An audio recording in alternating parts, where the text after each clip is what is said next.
Hello, thrilling suspense fantasy listeners. Another day, another installment of the Colossus of Ylourgne by Ashton Smith. I hope you enjoy it.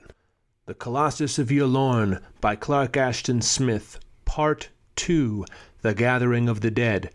The departure of Nether and his pupils occurred in the late spring of 1281, during the interlunar dark. Afterwards a new moon waxed above the flowery fields and bright-leafed woods, and waned in ghostly silver. With its waning, people began to talk of other magicians and fresher mysteries. Then, in the moon-deserted nights of early summer, there came a series of disappearances far more unnatural and inexplicable than that of the dwarfish, malignant necromancer. It was found one day by gravediggers who had gone early to their toil in a cemetery outside the walls of Averoigne that no less than 6 newly occupied graves had been opened, and the bodies, which were those of reputable citizens, removed. On closer examination, it became all too evident that this removal had not been effected by robbers. The coffins, which lay aslant or stood protruding upright from the mould, offered all the appearance of having been shattered from within as if by the use of extra-human strength, and the fresh earth itself was upheaved as if the dead men in some awful, untimely resurrection had actually dug their way to the surface. The corpses had vanished utterly, as if hell had swallowed them, and as far as could be learned there were no eyewitnesses of their fate. In those devil-ridden times only one explanation of the happenings seemed credible. Demons had entered the graves and taken bodily possession of the dead, compelling them to arise and go forth. To the dismay and horror of all Averoigne, the strange vanishment was followed with appalling promptness by many others of a like sort. It seemed as if an occult, resistless summons had been laid upon the dead. Nightly, for a period of 2 weeks, the cemeteries of Averoigne and also those of other towns, of villages and hamlets gave up a ghastly quota of their tenants, from brazen-bolted tombs, from common charnels, from shallow, unconsecrated trenches, from the marble-lidded vaults of churches and cathedrals. The weird exodus went on without cessation. Worse than this, if possible, there were newly ceramented corpses that leapt from their biers or catafalques, and, disregarding the horrified watchers, ran with great bounds of automatic frenzy into the night, never to be seen again by those who lamented them. In every case, the missing bodies were those of young stalwart men who had died but recently, and had met their death through violence or accident rather than wasting illness. Some were criminals who had paid the penalty of their misdeeds. Others were men-at-arms or constables, slain in the exception of their duty. Knights who had died in tourney or a personal combat were numbered among them, and many were the victims of robber bands who infested Averoigne at that time. There were monks, merchants, nobles, yeomen, pages, priests, but none in any case who had passed the prime of life. The old and infirm, it seemed, were safe from the animating demons. The situation was looked upon by the more superstitious as a veritable omening of the world's end. Satan was making war with his cohorts and was carrying the bodies of the holy dead into hellish captivity. The consternation increased 100-fold when it became plain that even the most liberal sprinkling of holy water, the performance of the most awful and cogent exorcisms, failed utterly to give protection against this diabolic ravishment. The Church owned itself powerless to cope with the strange evil, and the forces of secular law could do nothing to arraign or punish the intangible agency. Because of the universal fear that prevailed, no effort was made to follow the missing cadavers. Ghastly tales, however, were told by late wayfarers who had met certain of these liches, striding or alone in the companies along the roads of Averoigne. They gave the appearance of being deaf, dumb, totally insensate, and of hurrying with horrible speed and sureness towards a remote, predestined goal. The general direction of their flight, it seemed, was eastward. But only with the cessation of the exodus, which had numbered several hundred people, did anyone begin to suspect the actual destination of the dead.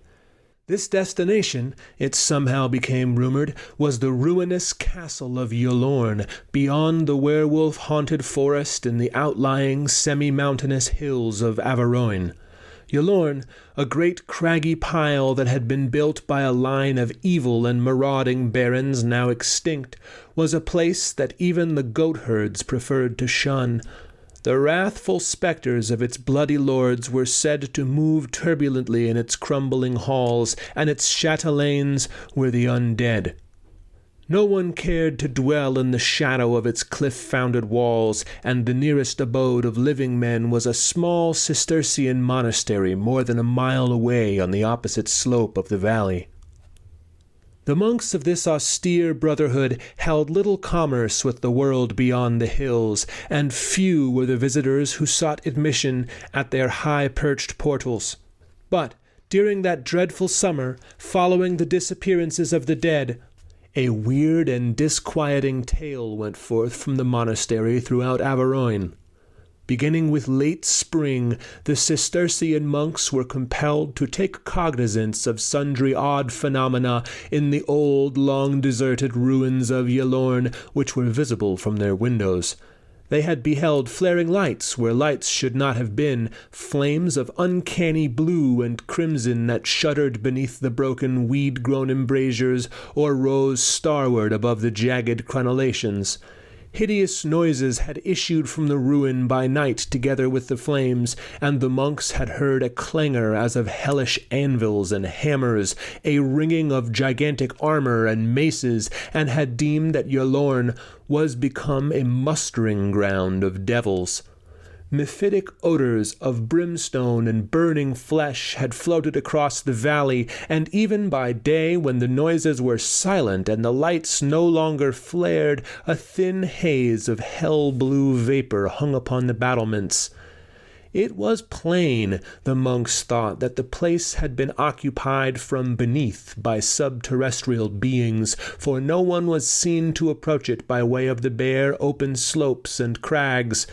Observing these signs of the arch-foe's activity in their neighborhood, they crossed themselves with new fervor and frequency, and said their paters and aves more interminably than before. Their toils and austerities also they redoubled.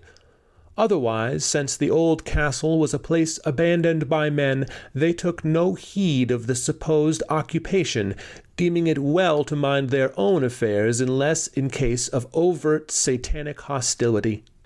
They kept a careful watch, but for several weeks they saw no one who actually entered Ylourgne or emerged therefrom.